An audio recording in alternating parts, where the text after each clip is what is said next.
Bonjour, je suis Hervé Pajot, je suis professeur à l'université de Grenoble-Alpes. Je ne devrais pas dire de Grenoble-Alpes, c'est Grenoble-Alpes, si on se fait engueuler par le président. Et je suis enseignant-chercheur à l'Institut Fourier, c'est l'Institut de maths pure à Grenoble. Donc je vais essayer de vous raconter un petit peu qu'est-ce que c'est la dérivée. Alors j'ai une petite question, est-ce qu'il y en a qui savent? Donc vous avez un avantage, mais pas forcément. Donc je vais parler un peu des dérivées, mais je vais essayer de vous montrer que la dérivée, il n'y a pas une définition canonique. On peut avoir plusieurs idées de ce que c'est que la dérivée. Donc on va y aller tranquillement. Ça sera en partie intuitif. Je vais expliquer pourquoi dans les maths, il y a une partie qui est intuitive, qui est très importante. Et pourquoi faire des dessins, ça peut servir. Ce n'est pas une preuve, mais ça peut servir. Alors, le point de départ, c'est une polémique qui date des années 1990, et juillet 1993. C'est un article dans le bulletin de la Société mathématique européenne, écrit par deux physiciens théoriciens. Ils écrivent un article qui a amené des mathématiciens à répondre à, entre guillemets, leurs critiques. Donc, dans un premier temps, je vais vous expliquer c'était quoi le problème. Donc, ce que disent les physiciens, c'est qu'en physique, il y a deux types de physique. Il y a la physique expérimentale, donc vous voyez on fait des expériences, et il y a la physique théorique, on fait des théories. Alors ça se répond quand on fait une expérience, après on essaye de faire une théorie, puis après la théorie, on essaye de voir si elle correspond à l'expérience, et vice-versa. Mais en physique, c'est deux mondes différents. Chez nous, à Grenoble, il y a des labos de physique théorique, il y en a d'autres de physique expérimentale, et ils ne sont pas au même endroit. En maths, eux, ce qu'ils disent, ces deux physiciens, c'est qu'il y a les mathématiques rigoureuses.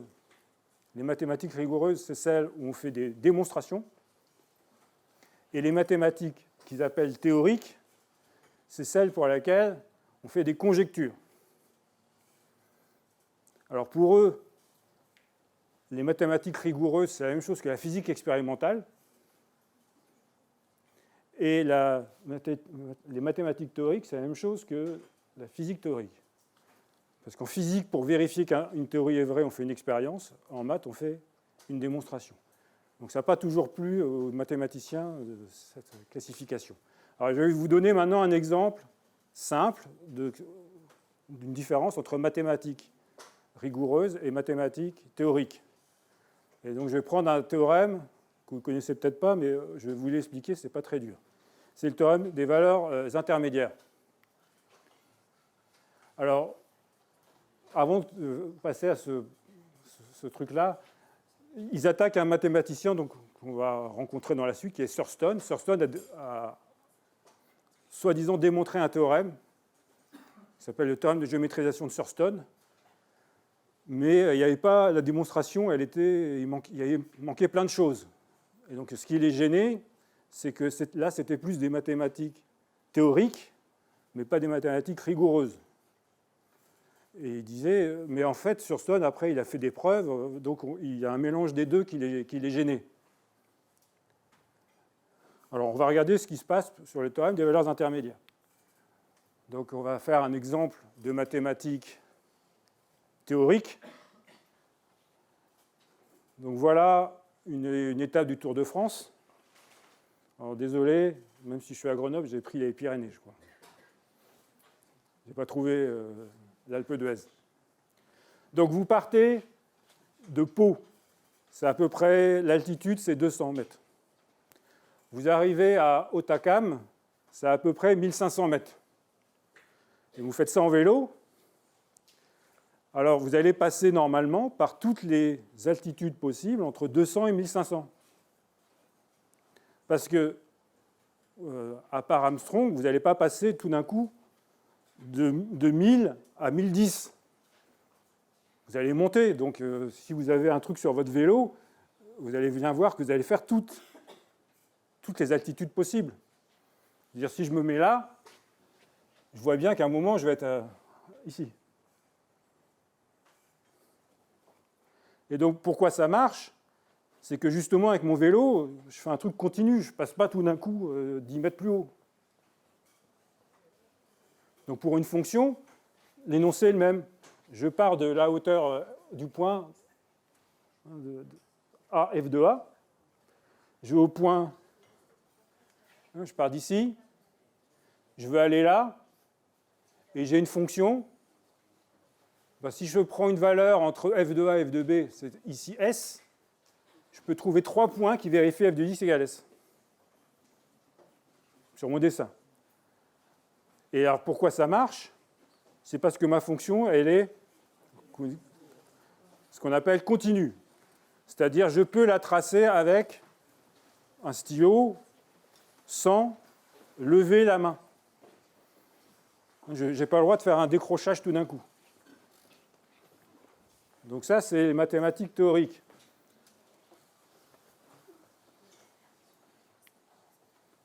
Et voilà l'énoncé moderne que vous avez peut-être appris ou vous apprendrez si vous continuez à faire des maths. Si on a une fonction qui est continue sur un intervalle, alors elle prend toutes les valeurs comprises entre f de A et f de B, c'est-à-dire entre mes deux altitudes. Je vais passer un moment par une altitude qui est entre les deux. Alors, au XIXe siècle, les gens ils se sont dit bon, c'est bien gentil, mais il va falloir quand même démontrer les choses. Alors Bolzano, lui, il regarde, et puis il regarde que les démonstrations, c'est on voit bien que. C'est ce qu'il écrit là. Bah, elle doit nécessairement couper, c'est ça la démonstration. C'est-à-dire, on voit bien que. Et il ajoute, mais ce théorème est. C'est vrai, je veux voir, c'est vrai. Il n'y a pas de. Je ne peux pas le mettre en doute, il est vrai. Mais il faut une démonstration. Et il commence à vouloir faire une démonstration. Et là, on tombe dans les mathématiques rigoureuses. On essaye de faire une démonstration de ce truc qui paraît évident. Et il essaye de faire une démonstration, et alors pour la petite histoire, il n'arrive pas à arriver. Enfin, il y a des petits trous dans sa démonstration, et il bute à cause d'un truc tout bête qui va vous paraître bête, c'est qu'il ne sait pas qui est R. Et il ne peut pas finir sa. Alors ça peut vous paraître bête, mais si je vous demande qu'est-ce que c'est R, vous allez me donner une définition et je vais vous dire non, ça c'est complètement faux. Donc je vais vous donner une définition dans 10 secondes. Première construction de R vers 1865, Dedekind, avec les coupures de Dedekind, ou alors Cantor. Et donc c'est quoi les nombres L'idée, c'est que si vous prenez les rationnels, dans les réels, il y a des nombres qui ne sont pas rationnels. Mais il y en a autant que des rationnels. Et donc, on dit souvent Q complète R. C'est-à-dire, si vous prenez une suite dans Q, elle peut converger, mais elle peut converger dans R privé de Q. C'est pour ça qu'on dit qu'elle complète. Et donc maintenant, je vous donne la définition de R. C'est les classes d'équivalence des suites de rationnels modulo une condition d'équivalence. Et après, il faut construire R, et je vous préviens, on ne fait même plus en L1, en L2, c'est trop compliqué, ça dure trop longtemps. Alors maintenant, voyons ce que disait Thurston. Donc Thurston, c'est ce monsieur, un mathématicien américain. Il a eu la médaille Fields, donc c'est un des équivalents du prix Nobel. Alors, pour ne pas vous tromper sur quand est-ce qu'il a obtenu la médaille Fields, vous regardez sa date de naissance. Et pour avoir la médaille Fields, il faut avoir moins de 40 ans. Et puis, elle est donnée tous les 4 ans. Alors, vous faites un calcul, si vous savez quand est-ce qu'ont lieu les congrès mondiaux, et vous tombez sur... il y a eu à 40 en 1982. Donc Thurston, lui, il est attaqué directement par ces gars qui expliquent qu'il ne fait pas de preuves, ce n'est pas des maths, c'est quoi? On ne fait plus la différence entre maths rigoureuses et maths théoriques. Et Thurston essaye d'expliquer que ce n'est pas aussi simple que ça de faire des maths. Comment avancent les maths? Donc je ne vais pas vous faire les 16 pages de l'article de Thurston. Donc il explique pourquoi les autres ils disent n'importe quoi. Et donc il prend un exemple, il essaye d'expliquer qu'un objet mathématique, on peut le voir de plusieurs façons différentes. Alors de manière assez intuitive, parfois, mais c'est une représentation qu'on a, et quand on fait des maths, quand on fait de la recherche en maths, c'est souvent comme ça qu'on a plusieurs représentations d'un objet. Ça nous donne l'intuition de ce qui se passe. Et puis après, il faut écrire la démonstration. Comme je dis souvent à mes élèves, après, on fait une démonstration avec des epsilon. Alors, c'est pour ça que Thurston dit que ce n'est pas aussi simple que ça, entre les deux. Et il donne un exemple, la dérivée. On dit, voilà, c'est quoi la dérivée? Comment on peut voir la dérivée? Et donc, il donne 37 définitions. Donc, on en a pour jusqu'à 5 heures. Non, il en donne 7, et puis après, il fait des points, points, points, et je vous donnerai la 37e définition. Le premier qui arrive à trouver, à comprendre la définition, aura un cadeau. Je ne prends aucun risque. Donc voilà les définitions.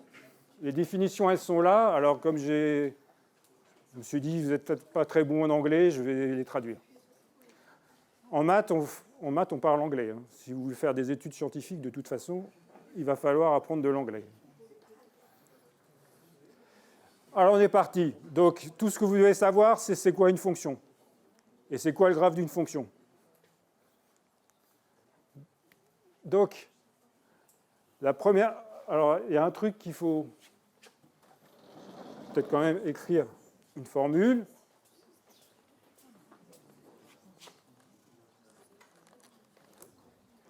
J'écris une formule, c'est que je prends une fonction, donc j'ai A f de A, B f de B. Mon graphe, il passe par ces fonctions, il fait ce qu'il veut, on s'en fout. Et la pente de cette droite, c'est ce qu'on appelle le taux d'accroissement, c'est f de B moins f de A sur B moins A. Donc c'est la pente de la droite qui joint les deux points. Bon, alors qu'est-ce que dit Thurston? La première définition, alors je l'ai écrit un peu à la manière des physiciens. Vous prenez donc mon point X, ça va être mon point de départ, je vais faire bouger le deuxième point, donc c'est ce point-là. Et je le bouge un tout petit peu. Et je divise par la différence entre les deux, x plus delta x moins x, ça fait delta x. Donc c'est le coefficient directeur d'une droite qui passe par x, f de x, et un petit décalage de ce point. Et ce que dit Thurston, c'est ça, c'est si delta x est petit, ça doit se comporter comme f'. Donc ça, c'est une première définition. C'est une définition qui, alors si vous utilisez ça dans vos copies en L1, L2, je dis tout de suite que vous êtes mal parti, parce que je triche, évidemment, il y a le point, point, point, c'est un reste. Il y a un reste qu'on néglige. Mais au XIXe siècle, par exemple, Lagrange, qui est un des grands mathématiciens français, il faisait comme ça. Il disait, voilà, on écrit, voilà, c'est ça, c'est égal à ce truc-là, plus des termes qui sont petits. On verra plus tard ce qu'on en fait. Maintenant, on a des formules qui s'appellent justement Taylor-Lagrange ou des choses comme ça qui permettent de dire qu'est-ce que c'est point, point, point. Donc, c'est une espèce de variation de la fonction au voisinage du point. Alors, évidemment, ça, ce n'est pas très manipulable. Alors, quand vous allez être plus grand, que vous allez faire des dérivées, on va vous dire, en fait, la dérivée de x puissance n, c'est x puissance n moins 1. La dérivée de sinus x, c'est cosinus x. Exponentielle x, c'est exponentielle x. Tout un Bataclan. Et puis, vous avez des formules. Par exemple, la dérivée de fg, c'est f'g plus g'f. C'est, malheureusement pour vous, c'est une mauvaise nouvelle, ce n'est pas f' fois g'. Alors, Thurston, il appelle ça la définition symbolique. Donc, on a les dérivés, on a des règles de calcul des dérivés et on joue avec. Alors, la troisième La troisième définition, c'est celle que je fais à la fac. Alors on va essayer de comprendre un tout petit peu ce que ça veut dire. Je prends un epsilon. Ah oui, alors il faut apprendre de l'anglais si vous voulez faire des maths, et il faut aussi apprendre un peu de grec. Alpha, bêta, epsilon, gamma, ça peut être utile. Et état. Donc quel que soit epsilon, il existe un état, tel que si x moins x0 est plus petit que état, mon taux de variation, il est proche de ma dérivée à epsilon près. Et le epsilon, je le choisis. Le état, il existe. À partir du moment où je me suis donné un epsilon. Donc si je prends epsilon égale 10 puissance moins 12, je peux approcher ce terme-là par celui-là à 10 moins 12 près. Mais là, ça dit que même si je prends 10 puissance moins 27, ça marche. Ce n'est pas le même état pour tout le monde. Hein. Alors, ça se traduit comment?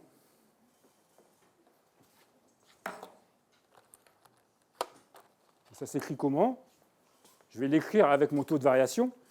Ça s'écrit que f' de x0, c'est la limite quand x tend vers x0 de f de x moins f de x0 sur x moins x0. Est-ce que vous connaissez ça? Ben oui. Ben la définition de la limite, c'est avec comme ça. Enfin, pour moi, c'est comme ça.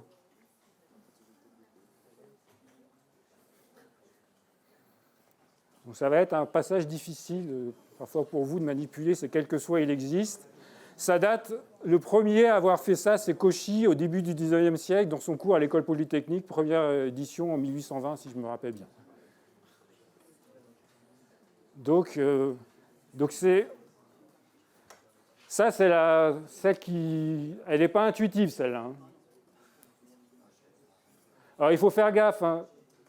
Quand vous allez apprendre ce type de formule, je ne suis pas en train de dire si x est proche de x0, alors ce truc-là est proche de celui-là. C'est si je veux que ce truc-là soit petit, je dois trouver un état qui marche. Et ce n'est pas le contraire. Je vous laisse réfléchir.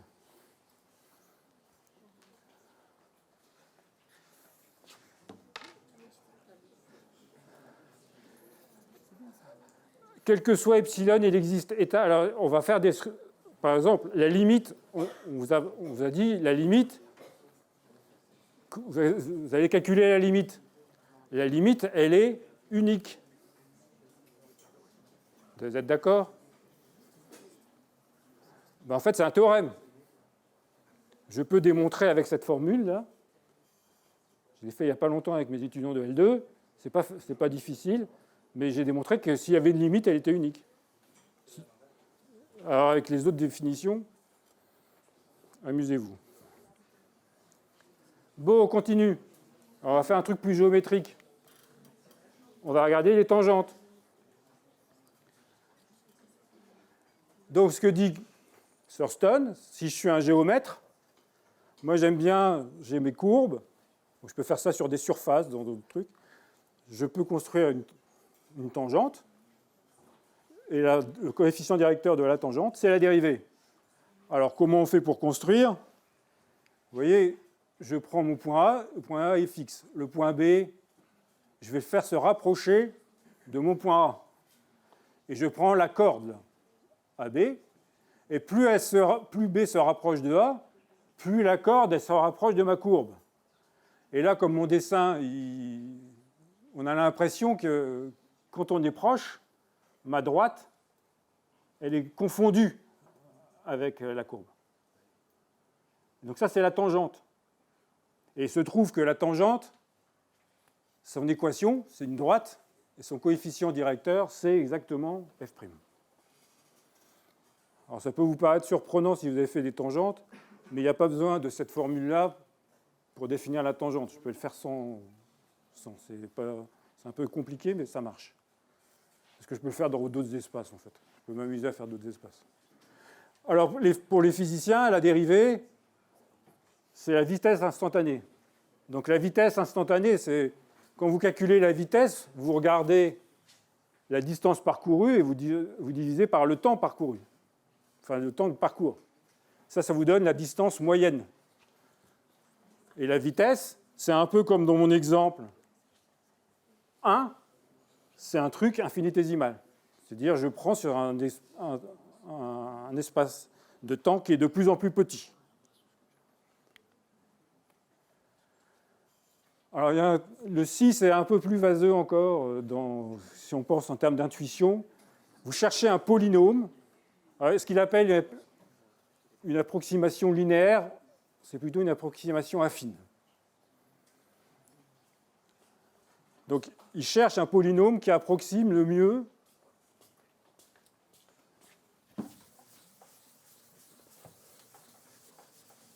il cherche un polynôme qui approxime le mieux la fonction au voisinage du point. Bon, bah. Donc, je cherche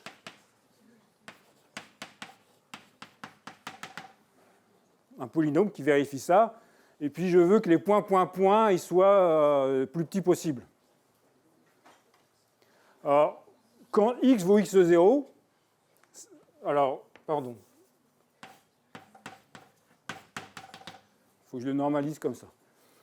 Alors, quand x vaut x0, je dois avoir égalité. Donc, si je prends x égale x0, j'obtiens f de x0 égale a, puis après, tout le reste, ça vaut 0. Donc, ce premier terme, c'est f de x0. Et puis maintenant, vous écrivez que je fais passer la f de x0 ici, je divise par x moins x0. J'ai f de x moins f de x0 sur x moins x0. Ça doit être égal à b plus point.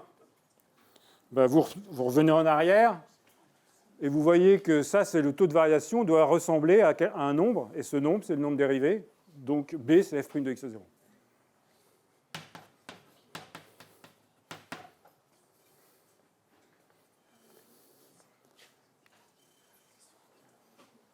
Alors, il donne une 7e définition. Alors, je vais refaire un dessin.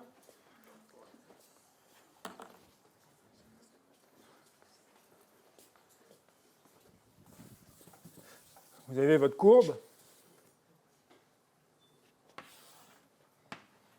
Vous avez votre point. Et j'ai un microscope. Alors, je commence par regarder, sans zoomer. Voilà ce que je vois. Puis après, je vais zoomer. Donc, quand je vais zoomer, prendre un truc de couleur. A priori, je vais zoomer sur cette partie-là. Mais dans votre microscope, vous n'allez pas voir un truc qui est petit. Vous allez avoir la même chose que le truc de départ.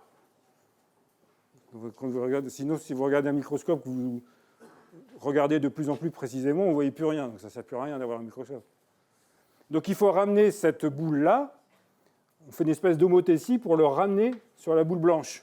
Et on grossit cette boule et tout ce qu'il y a à l'intérieur. Et ce que dit Thurston, c'est qu'au bout d'un moment, ce que vous allez voir, c'est ça. C'est une droite. Et le coefficient directeur de cette droite, c'est la dérivée. Et ça donne la tangente. Enfin, ça donne la dérivée de la fonction. Alors, c'est un truc qui est utilisé en maths, on peut faire des blow-up. Donc, cette définition, il y en a une qui est rigoureuse, les autres, c'est un peu avec les mains. Pas tant que ça, parce qu'on vous apprendra qu'une fonction, elle est dérivable, si et seulement si elle met un développement limité à l'ordre 1, et c'est exactement ce que j'ai fait en trichant. Alors, il va y avoir un exercice, et avant de faire l'exercice, je vous donne la définition 37. Donc, il y a l'exercice, et il y a la définition 37. Donc, ce n'est pas très difficile, hein, c'est la section lagrangienne d'un certain fibré. Donc c'est un peu technique. Si vous voulez faire une thèse en géométrie et topologie, il faudra apprendre cette définition. Et Thurston, de façon un peu provocante, il dit « Mais la bonne définition, c'est ça. C'est ça, il faut arrêter de déconner. C'est ça la bonne définition. » Donc c'est incompréhensible, je vous avais prévenu. Bon, revenons à l'exercice maintenant. Je prends la fonction f de x égale valeur absolue de x et je me demande est-ce qu'elle admet une dérivée en 0. Alors, ce qu'on va faire, c'est qu'on va prendre une des définitions et vous allez me dire laquelle j'ai envie d'utiliser pour montrer que ça ne marche pas. Alors, est-ce qu'il y en a une idée dans les numéros là?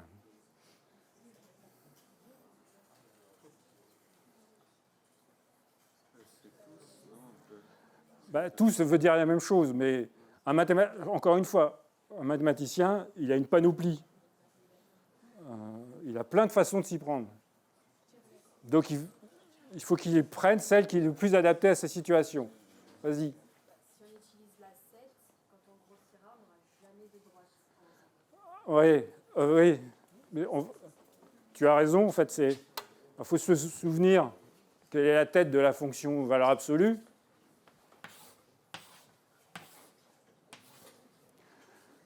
Si vous zoomez et vous agrandissez, qu'est-ce que vous allez voir tout le temps?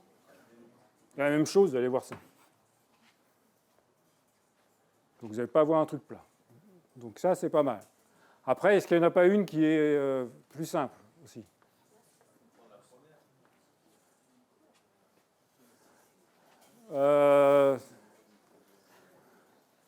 C'est peut-être pas complètement évident que celle-là.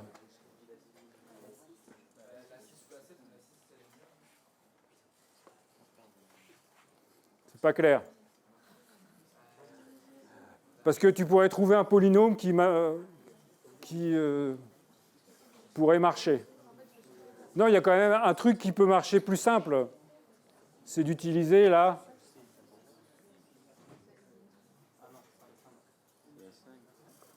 Vous allez tous les faire. Oui, la tangente. Je veux trouver une droite. Je veux trouver une droite qui approxime. Vous avez beau prendre toutes les droites possibles et imaginables, ça ne va jamais approximer. Donc la 4, intuitivement, c'est celle qui marche.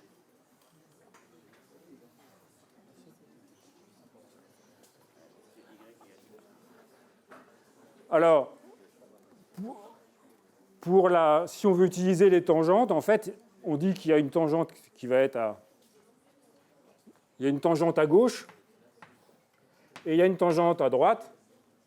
Et ce n'est pas les mêmes. Il faudrait qu'elles se raccordent. C'est-à-dire qu'elles fassent une seule direction. Donc on peut le démontrer comme ça. Et sinon, si vous avez le courage,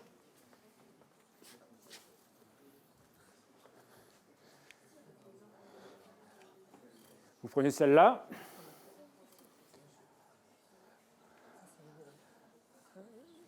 Alors, la 3, elle nécessite de savoir c'est quoi la dérivée. Et je vais démontrer qu'il n'y en a pas. Donc comment je fais? Ben, je suppose qu'il y en a une. Et je vais montrer qu'il y a une contradiction parce que je vais montrer qu'il y a une limite à gauche et une limite à droite. Qui n'est pas la même. Donc je vais m'en sortir. Mais bon, quand même un peu...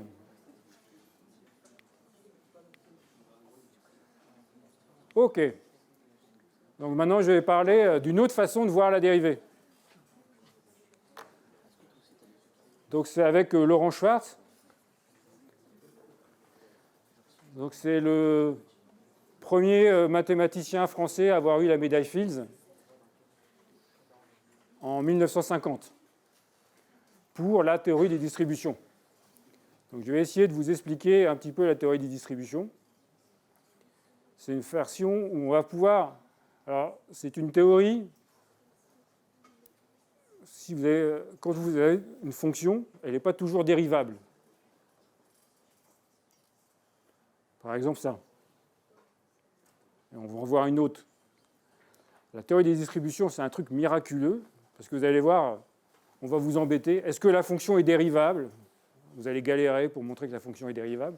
Avec les distributions, on ne galère pas. Toutes les distributions sont dérivables une infinité de fois.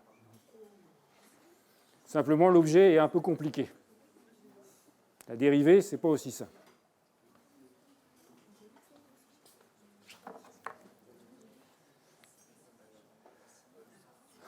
Donc on vient à la généralisation de la notion de fonction.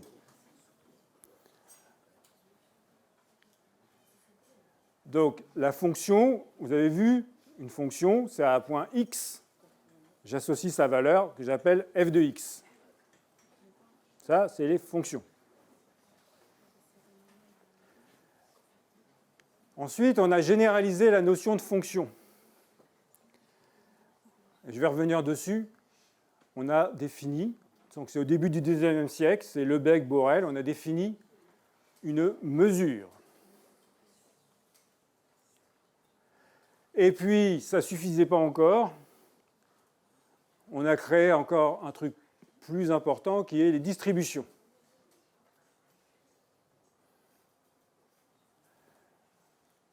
Bon, ce qui n'est pas du tout évident, c'est qu'une fonction est une mesure est une distribution.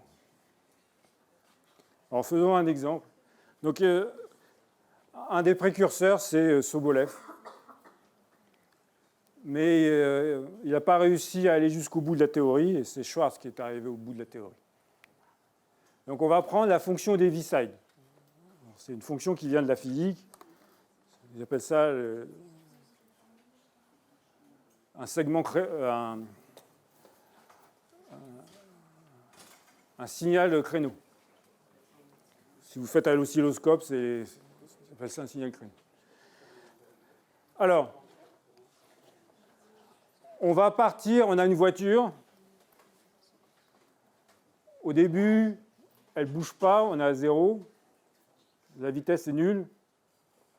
Puis hop, on veut instantanément arriver à 100 km/h.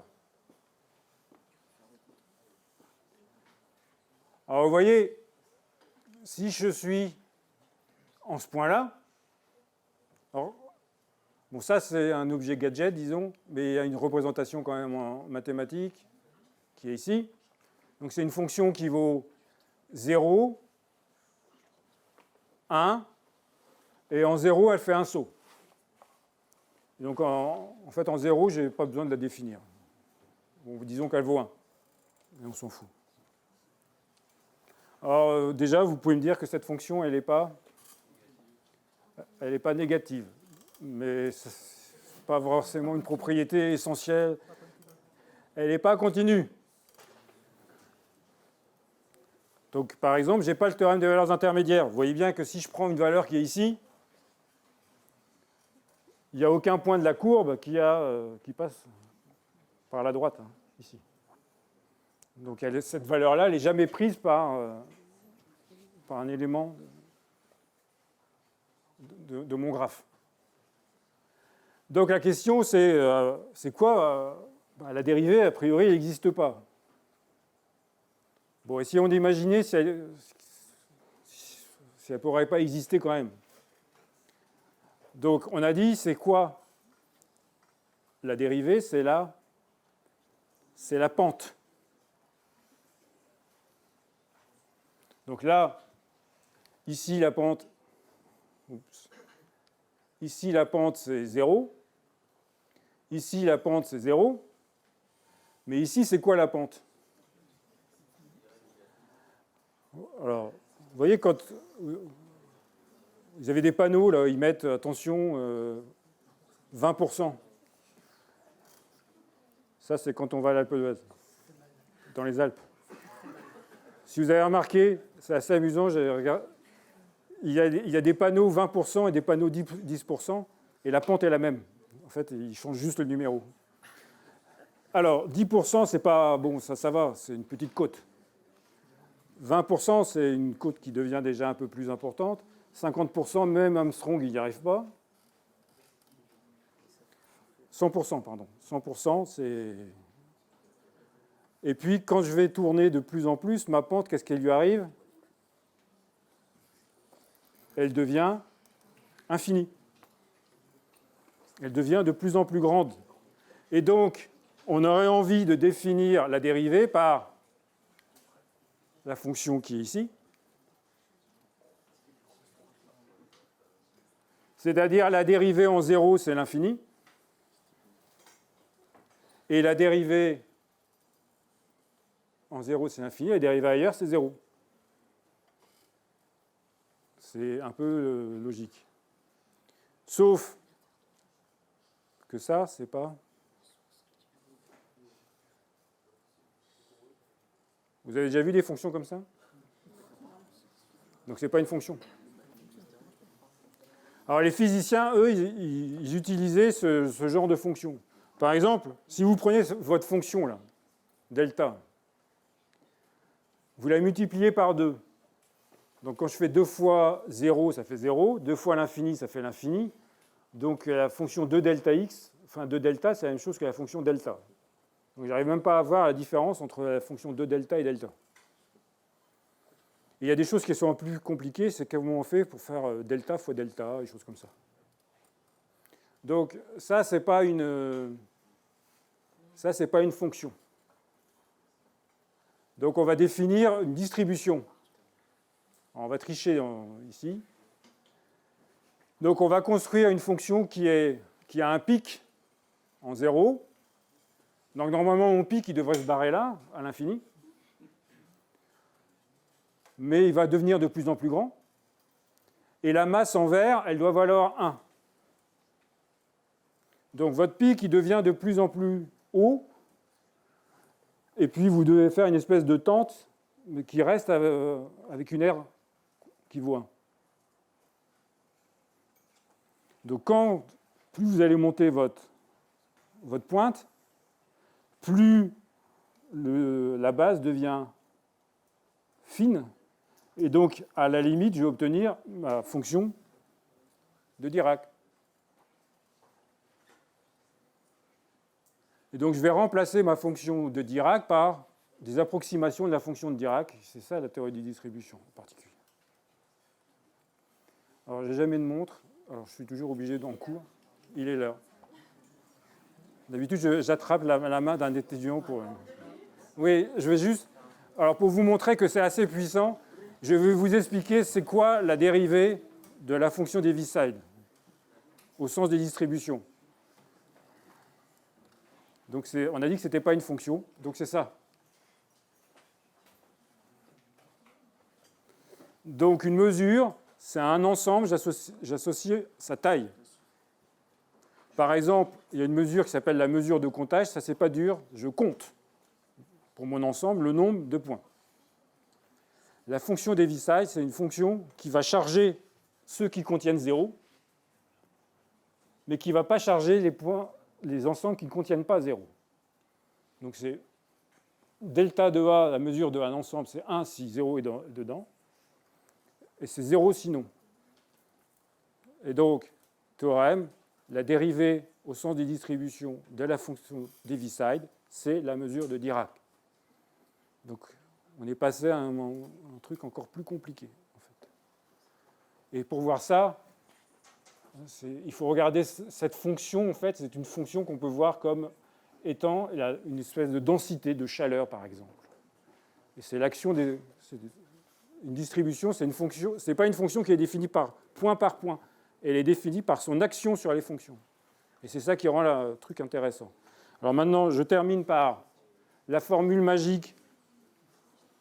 Elle est ici. Vous avez tous compris la formule magique. Et en fait, la formule magique, vous allez la voir peut-être cette année, je ne sais pas. C'est l'intégration par partie, tout simplement. Donc si vous savez faire l'intégration par partie, vous avez compris peut-être. Je vous remercie de votre attention.